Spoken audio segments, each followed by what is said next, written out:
Bonjour à tous, je suis de retour de Corse où j'ai fait la GT20 avec mon amie Zoé. Pour ça, on est parti de Nice où on a pris le ferry en traversée de nuit et on est arrivé le lendemain à Bastia. Bastia, c'est le départ de la GT20 et le parcours est le suivant.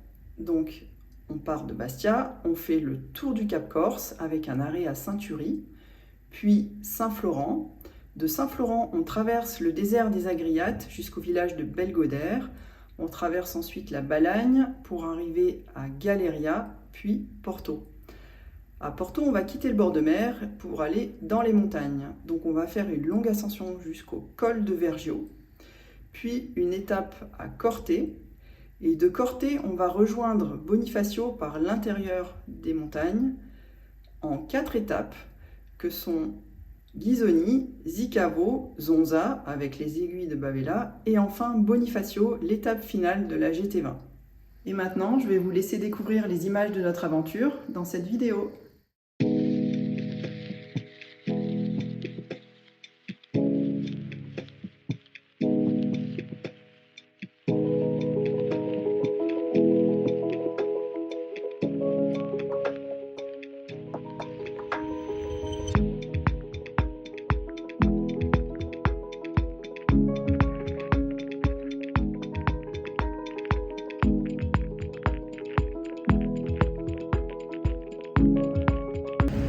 Ça y est, c'est parti pour l'étape du jour, 52 km jusqu'à Saint-Thury.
On a passé la nuit ici à Saint-Thury, c'est un joli petit port de pêche au Cap Corse. Et maintenant on va direction Saint-Florent. Donc on a à peu près entre 50 et 60 km à faire, 1200 mètres de montée. Et la pluie qui nous attend dans pas longtemps. Alors on a eu la chance, on y a échappé hier, mais aujourd'hui probablement on n'y échappera pas.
On vient de faire la dernière ascension de la journée.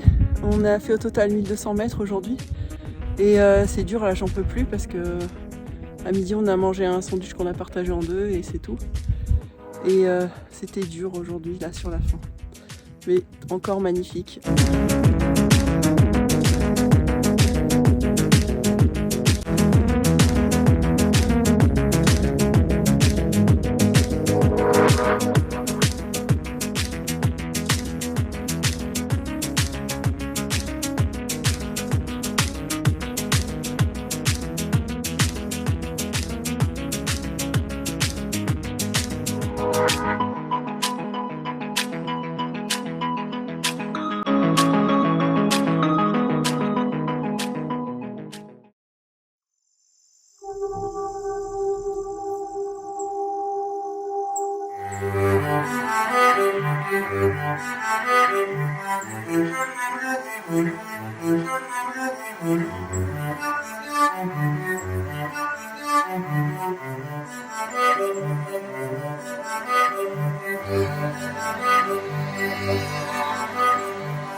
Alors ce matin, on part de Galeria et on va rouler jusqu'à Porto.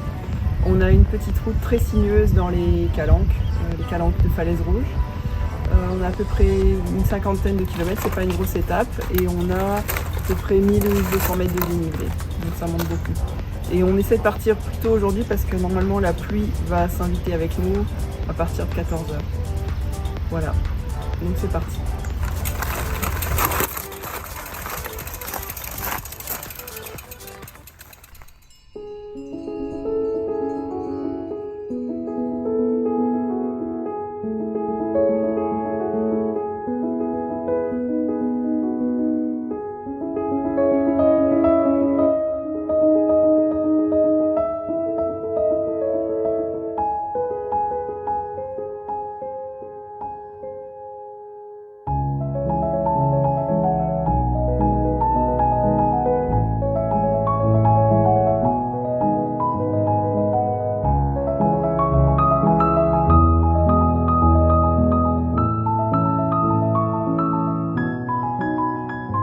Alors ici on est arrivé au golfe de Girolata, donc c'est tout ça, c'est magnifique falaise rouge. Et derrière la colline là, il y a le petit village de pêcheurs de Girolata.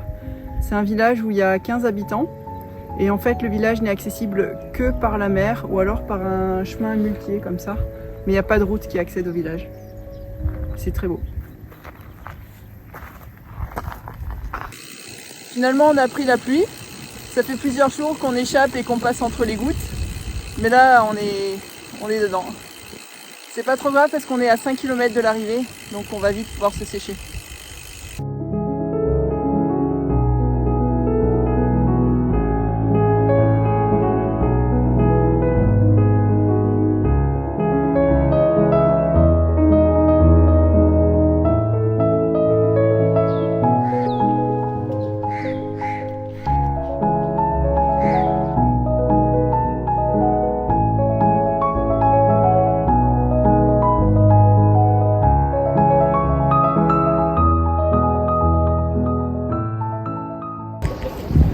Alors on est à Porto ici et on a une journée de repos et on en a profité pour faire une excursion en mer. On a été voir les calanques de Piana, la réserve de la Scandola et le petit village de Girolata.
matin, on a quitté Porto, au bord de la mer.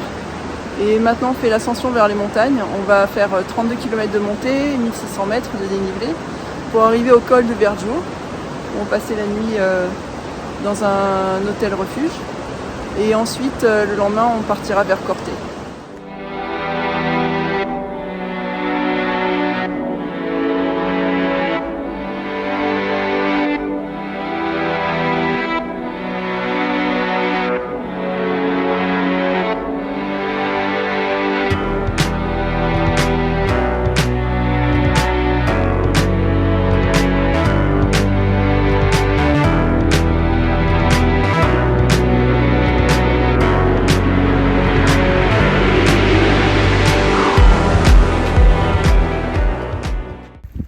Ça va, Caroline? Oui. Alors on vient d'arriver au col de Vergio. On est parti de la mer ce matin, on arrive à la montagne. Donc on est à 1467 mètres, sous un soleil magnifique, vent, pluie et froid. Et là on va attaquer la descente.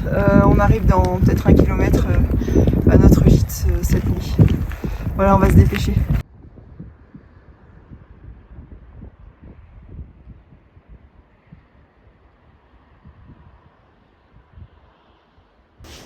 Alors on va partir ce matin du col de Vergio et où on a passé la nuit. Et ici c'est le croisement du GR20 et de la GT20. Donc on a dormi dans un hôtel où il y avait beaucoup de personnes qui faisaient le GR20 et qui ont eu des difficultés. J'ai discuté avec un ce matin, ils avaient de la neige sur le parcours. Donc là ce matin il fait 4-5 degrés, température ressentie, il fait froid. Et on va amorcer une grande descente, donc c'est pour ça qu'on est bien couvert. Et on va à Corte.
Alors on est à Corte ce matin et on a dû se lever très tôt parce qu'on va avoir des gros orages aujourd'hui dans l'après-midi. Donc il faut qu'on arrive le plus tôt possible et on a une grosse étape à faire.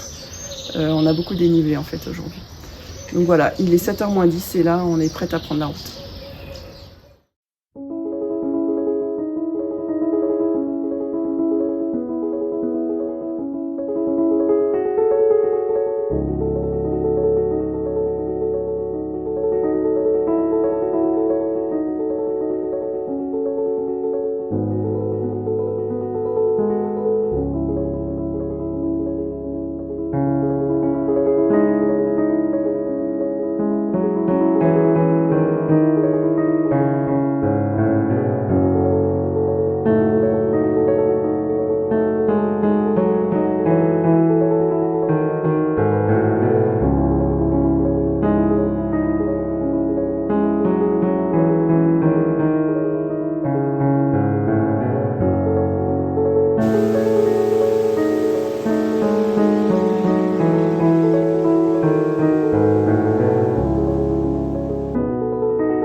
Nous sommes ici à Chapelle Santa Maria à Crenza. Il est l'église plus ancienne en Corse. cette une romanesque chapelle. C'est très beau.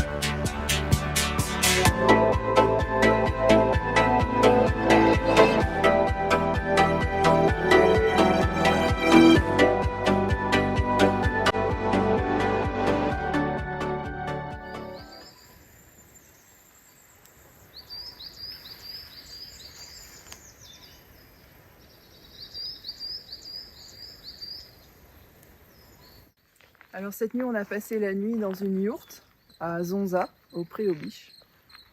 Et ce matin, je vais vous faire une présentation de mon vélo et de tous les bagages. Alors le vélo, c'est un vélo gravel avec un cadran carbone. Il a des roues de section 40 mm. Et la transmission, il a un monoplateau, 40 dents à l'avant. Et à l'arrière, c'est une cassette de VTT, une cassette Eagle 10 à 50 dents. Donc ça c'est pratique pour les montées quand le vélo est chargé, parce que le vélo il pèse à peu près 10 kg à vide et avec les chargements de bagages entre 17 et 18 kg. Et ici en Corse les pentes sont souvent à 8%, donc ça permet de mouliner et d'avancer sans trop forcer. Au niveau des bagages, alors dans ce bagage de cintre ici avant, j'ai tous les vêtements qui peuvent me servir pendant la journée, c'est-à-dire veste de pluie, veste chaude, gants, bœuf pour le cou, pantalon imperméable. Ensuite dans ce sac là ici j'ai le drone avec la possibilité de mettre un pique-nique, la musique, la lumière avant et le GPS. Dans les sacoches de cadre on a dans celle-ci le téléphone, des Kleenex, une barre énergétique. Dans la sacoche de cadre inférieur, on a différents chargeurs, la GoPro, des paires de lunettes de soleil, un chargeur pour le téléphone, carte d'identité, carte de paiement. Dans les deux bidons, il y a ici tous les outils de réparation et ici tous les câbles de chargeur. Et enfin, dans le sac arrière, il y a une tenue de vélo. Donc on part avec deux tenues de vélo, une sur soi, une dans le sac de rechange, plus une tenue pour le soir, des tongs, un maillot de bain et une serviette qu'on n'a jamais pu utiliser parce qu'en fait il fait pas très beau en Corse depuis qu'on est arrivé. Et voilà.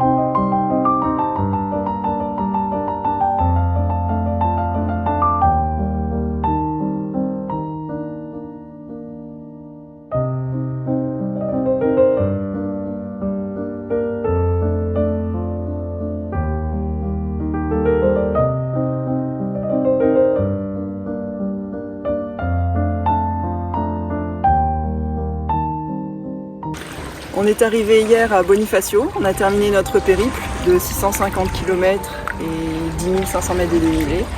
Et la Corse porte bien son nom de beauté parce que c'était vraiment magnifique. Et le voyage à vélo, c'est vraiment le meilleur moyen de découvrir des paysages et de découvrir une culture, parler avec les habitants.